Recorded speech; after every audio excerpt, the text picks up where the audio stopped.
The IRS has collected over $1 billion in past due taxes this year, and they're aggressively targeting more taxpayers. Don't wait until the IRS comes knocking. Our team is here to help you resolve your tax debts before things escalate. Every tax situation is unique, and so is our approach. We tailor solutions to fit your specific needs, giving you the personalized attention you deserve. The IRS has resumed collection enforcement. Don't wait until it's too late. Our team can help you resolve your tax issues before liens, levies, or passport restrictions kick in. Behind on filing taxes? We specialize in getting you back on track by filing past returns and negotiating with the IRS. Does the IRS claim that you owe money that you don't have? We fight to lower your tax debt to an amount that you can afford. United Tax Fix. Expert help, personalized service, and the peace of mind you deserve. Call 800-852-6985. That's 800-852-6985.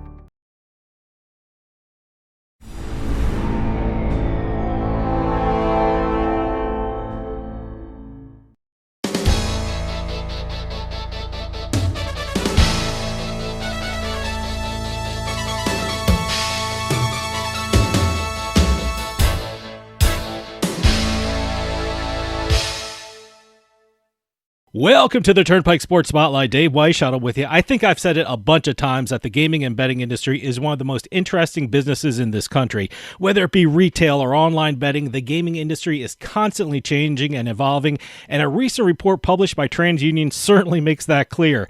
And we're going to find out what that important report has uncovered, because on the line we have head of TransUnion's gaming business, Declan Raines. Declan, welcome to the show. Thanks for having me. You know, certainly anyone involved in the gaming industry knows about the great work TransUnion does. I think it's one of those essential companies that is a critical resource for anyone who works in the casino or betting business. But for people out there who aren't part of the gaming industry, what is TransUnion and what does it do for the gaming industry? So I think most people will be familiar with us as a credit reporting agency, Sure. But for gaming particularly, we've been supporting the global gaming industry for well over a decade at this point. For us, we provide compliance solutions to the industry for KYC and fraud purposes. So that's making sure that people are the correct age to be engaging with the betting activity that they're participating in, as well as supporting other functions. And where we're pretty unique, and I think what we're going to be talking about today is we provide consumer identity solutions to casinos and online operators that help them improve and enhance their responsible gaming procedures to understand whether their customers are engaged in sustainable play. This is something that we've done for a number of years in a number of different territories, most notably the UK. But in the US, we're at the forefront of enhancing responsible gaming procedures for the industry. And as I said, and as you said, recently TransUnion published a very important betting report. And in this time when the betting industry has become more popular with people, I'm sure a lot of the information in the survey opened up a lot of people's eyes. But before we get into what the report says, tell me something about the methodology of the report and the scope of the research. Sure. So our U.S. betting report is a trickle-down piece of analysis from TransUnion's Consumer Pulse Survey. This is something that we do on a quarterly basis where we are asking consumers questions around exploring their personal finances, how they've changed, what changes they're expecting in the future, across a couple of different lenses. That's looking at dynamics of their income, their debts, their overall financial health, and then looking at the implications of this in terms of future consumer attitudes and behaviors. And then as it relates to betting and gaming, we're asking consumers around questions around their betting activity, whether they're engaged in either land-based or online channels. And that allows us to filter the results of that macro analyses on credit activity, financial behaviors, etc., and really hone in on the differences between consumers who engage with betting activity versus those who don't, and an extension of that looking into land versus online and level of spend to generate insights and analysis that we think are important for the industry to take into account when looking at the market trends in play in the industry today. Now, whenever I talk with casinos, especially marketers from casinos, they always break down their audiences by generations, whether it's Gen Z, millennials, Gen X, baby boomers. I mean, it's absolutely fascinating what TransUnion found out about the betting activities of those different types of groups. Before we go into what you found with each group, what are the age ranges of the different groups? Because these classifications are so important for the gaming operators and the casinos when it comes to marketing their product and formulating business plans and strategies. Sure. So our Gen Z is 18 to 26 years old. The millennials, that is 27 to 42. Gen X is 43 to 58. And then the baby boomer demographic, that is 59 and above.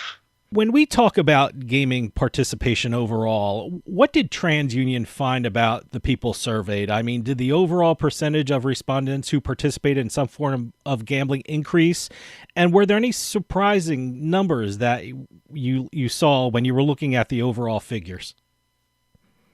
Yeah, so in this version of the report, we saw some drops in participation within all betting activity from across demographics, right? So we saw a bit of a drop within the Gen Z and millennial demographics, but then we actually saw some uptake and increase from Gen X and baby boomers, which we thought was pretty interesting, given the kind of macro conditions in play at the time the survey was conducted. So whilst we did see some drop from the millennial demographic in particular is a pretty important one, especially within online as well as land. But that drop was negated somewhat by the increase we saw within the older demographics in Gen X and baby boomers. One of the most interesting things regarding the increase in participation numbers was the fact that these numbers, as you said, were really driven by the older generations. Participation in the millennial group actually fell 40% to 35%. I got to tell you, that was very surprising to me because, whenever you're in meetings with casinos or gaming operators, whenever they talk about a core audience that they have, they always want to talk about the millennials. How significant is the millennial group to the gaming industry in this country? And how should the industry view this drop of participation from the millennials? So I think from the survey results, we saw, how important millennials are to both online and land-based channels. Within the millennials who spend $500 a month or more on either land or online, they make up of about 60% of all consumers who spend $500 plus a month. So it's super critical demographic to both land and online. And I think whilst that drop does have some macro supporting reasons for it. It was really interesting to see in this edition of the report the drop we saw within that demographic. I think it's something that I hear as well from both casinos and online operators is how important millennials are. I think it's as a millennial myself, I think we're starting to realize that actually millennials, especially in the COVID environment, have kind of been one of the more dominant demographics when it comes to benefits from the strong job market that we've had over the years. And we've seen them really increase their income. We've seen them really start to participate in the economy at large, right? They've been buying houses, they've been buying cars, they've been driving a lot of consumer spending activity. And I think now we're starting to see in the gaming industry in particular, that's probably going to be the case for quite a while. It's still important to obviously curate your experience to other demographics, the Gen X and baby boomers. But for the foreseeable future, that millennial demographic is going to be critical for both sides of the industry. Even though betting was up last year, the percentage of people who bet $500 or more fell from the year before. What were the numbers that TransUnion found in that group? And was there a difference between betting land-based entities versus online entities when it comes to that group? Yeah, so we saw some drops there within the bettors who spend $500 a month or more on either channel. So within land, we saw a drop from last year of 27% down to 19%, and then in the online channel, we saw a drop from 30% down to 21%. So pretty similar drops in both channels. As to why, I think you need to look at the wider macro conditions at the time, right? In the build up to the holiday period and the new year, a lot of consumers, not just millennials, but consumers at large, kind of hunkered down, right? We saw some some activity around the holidays. Holiday spending is always a big driver within Q4, but at a macro level, you really did see consumers tighten their belts. Due to a number of different factors, right? Inflation, looking at a new political environment in 2025, and then also, as I mentioned earlier, that job market that we've seen that's really been strong for those seeking different employment. We're starting to see that run out of steam now, right? We're seeing layoffs in the wider market and wider economy, especially in sectors that are disproportionately made up of millennials. And so I think there were a large number of macroeconomic factors that led to that drop and led to consumers at large kind of reducing their discretionary spending, including on betting activity.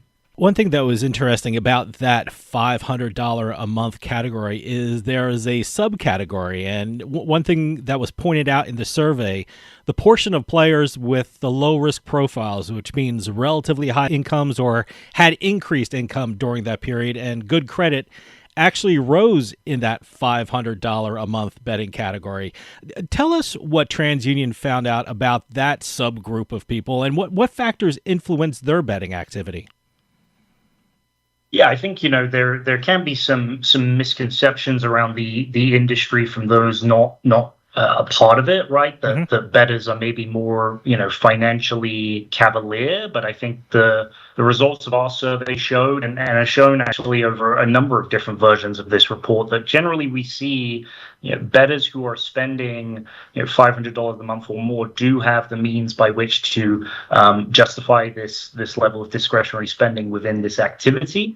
And so, as you say, we saw that again in this version of the report where what we classify as kind of a higher risk profile, right? People that have either low or bad credit scores or low incomes. We saw that drop down from 7% last year to 4% this year, and then we saw an increase within the higher income and higher credit score cohorts as well. So maybe a bit counter to what some people perceive around the industry, but we continue to see that bettors who are spending larger sums do generally tend to have the income and accompanying credit score to sustain that level of activity. What about the non-bettor respondents to the report? What did TransUnion found out about non-bettors and how their income and credit scores relate to their activity when it comes to betting? I mean, what did TransUnion discover about the reason why some people don't engage in betting activity? Sure. So this is always something that's interesting, right? If we're going to, again, kind of going up against that perception that people who engage with betting are maybe more financially cavalier than those who aren't. Our results continue to show that that's not necessarily the case, and kind of myth bust some perceptions around the sector. We saw within income changes in the last 3 months, non-bettors did not increase their income anywhere near to the same level that those who do engage in betting activity. Within respondents who said that their income had increased a lot within the last 3 months, we saw that non-bettors at 4%, and then online bettors at 27%, and land-based bettors at 24%. So nearly 6 times as many bettors have increased their income a lot compared to those who don't. And then on the other side of that coin, those whose income has decreased a lot within the last 3 months, we saw non-bettors at 8% compared to 5% for both online bettors and land-based bettors as well. So we saw that again, that that strong job market that might be starting to run out of steam a little bit has been beneficial for those who are engaged in betting activity. And then when it comes to the hot topic that's been a topic for a number of years now, inflation, that continues to be a cloud that consumers are battling against. We saw that generally bettors are seeing their incomes keep up with inflation, right? 6% of non-bettors strongly agreed that their household income is keeping up with inflation, compared to 27% and 24% respectively for online and land. So again, we saw bettors are actually insulated better from the impact of inflation compared to non-bettors. You almost answered my next question. I'm curious, is there any financial trends that both the bettor and non-bettor group were affected by? I mean, you mentioned the job market and the economic climate of the country and how they spend discretionary income. Were there any financial factors that affected both groups that responded to the report?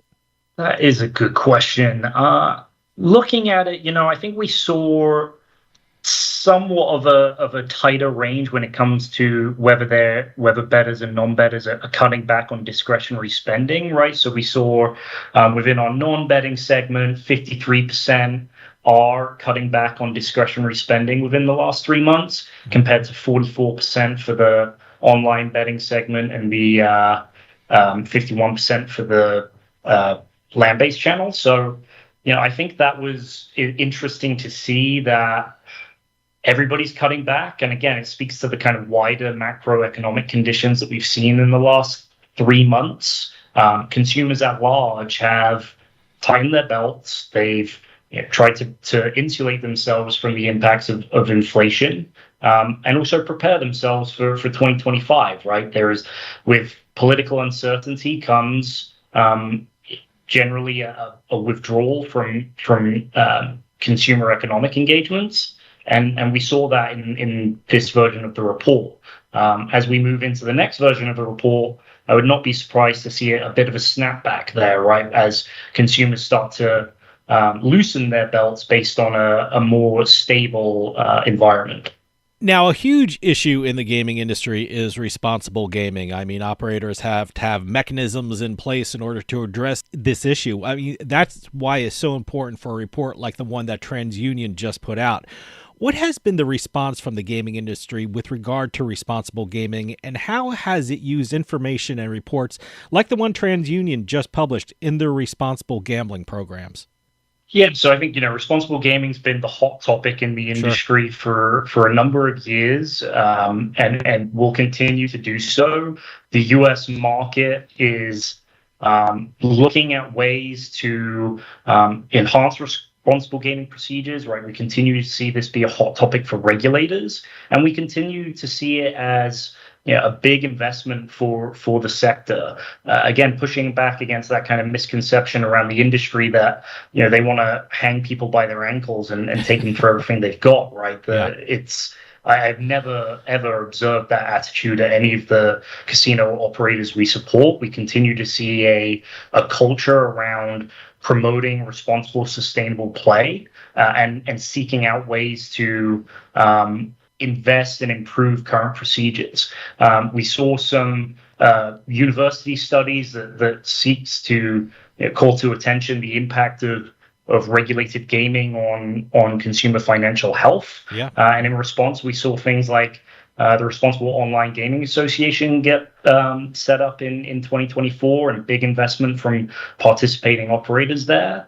So what we see in the market continues to be the industry responding proactively in order to improve their current responsible gaming procedures, and continue to look at ways that they can leverage new data, new functionality, and technology. We're seeing AI's role in responsible gaming now, which I think is going to be a really fascinating and interesting development, looking at ways to improve communication, intervention, and prevention strategies. And I think we're also starting to see really a focus on proactive responsible gaming, right? Not just waiting for something to happen, right? Actually building it into the product by design, where sustainability is is seeking ways in a proactive way to make sure that people are playing within their means. So we still remain bullish that this is a high priority for operators and casinos. And we expect that this report to continue to power the investments that they're making within this function. You really hit on something very important, and the information published in the TransUnion report is so important for betting operators. It seems like more and more jurisdictions are calling for gaming operators to be more vigilant when it comes to problem gambling, as well as proposing legislation with regard to responsible gambling. I know in Europe, one of the big topics being discussed right now is the affordability of customers, and what is the responsibility of gaming operators to know when a bettor is betting beyond their means. Do you think the affordability issue will become a bigger topic in the coming months with legislators when it comes to responsible gaming efforts? I think it absolutely will. Like, as you say, it's been a topic of conversation for a number of years in the UK. I think we're coming up to nearly a decade at this point with having affordability procedures. And when I speak with regulators in the US, we see a desire for understanding how other countries have looked at this topic and formulating standards so that we have common standards within the industry. I think the biggest barrier to responsible gaming is having one outlier, right? If you're a casino, if one casino fails a consumer, the public does not distinguish between the casino sector at large, right? They're not going to say, oh, well, it was casino A. They're going to lose trust in the sector at large. And so I think regulators are focused on building sensible policy that drives operational efficiencies on the topic in order to drive a larger good, right? We want common standards in this industry. We want everybody doing the same thing. We don't want folks lagging behind, and that's the purpose by which state regulators are seeking to initiate any new developments. When it comes to affordability's application in the US, I think it's a deeply complex topic that covers a number of different areas, from data and consumer privacy laws, that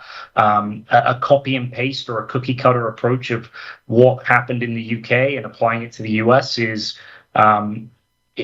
not entirely feasible. And that's before you even get into the state by state dynamic in the US, right? Are we going to have 28 different versions of affordability within the online sports betting market? It's going to drive a lot of different challenges. And so from our perspective, multi-jurisdictional approaches produce the best net good, along with a closely aligned conversation between all stakeholders in this area. Responsible gaming is not just the responsibility of casinos and operators; it's the responsibility of regulators, but also companies like TransUnion as well. It requires all stakeholders involved, providing feedback, providing input, in order to produce a framework that is achievable, drives a net positive, and ultimately pushes the needle on what everybody is trying to do within this area. What do you see as some of the betting trends operators should be aware of or look out for in 2025? I mean, as you said, we're going through some interesting times when it comes to the economy of the United States and of the world.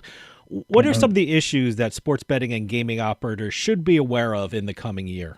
I think we're going to see a focus on scale at this point, right, and really driving player value through sustainable activity. And in order to be able to do that, right, I think you need to have a really strong grasp of who your players and customers are. They're your loyal players, and grow your loyal, sustainable players. I think in the current environment, we're not going to see the cost of acquisition that we've seen in the sector over the last 5 years, right? We're going to see more of a shift towards driving efficiencies within their business and growing player loyalty. And in order to understand what players you should be focusing loyalty on, that's something that operators and casinos are probably going to have to invest some time in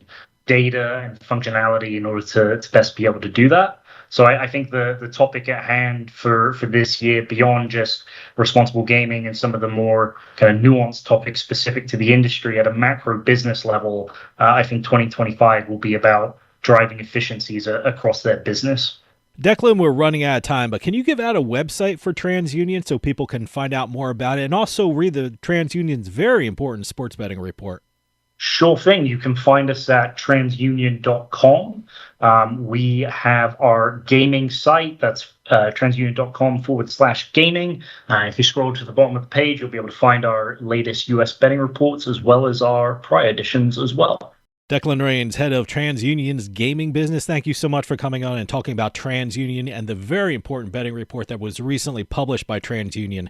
TransUnion does incredible work for the gaming industry, and the information it provides is absolutely incredible. Please come back on and keep us updated about what's happening with TransUnion and the gaming industry. Thank you so much for your time.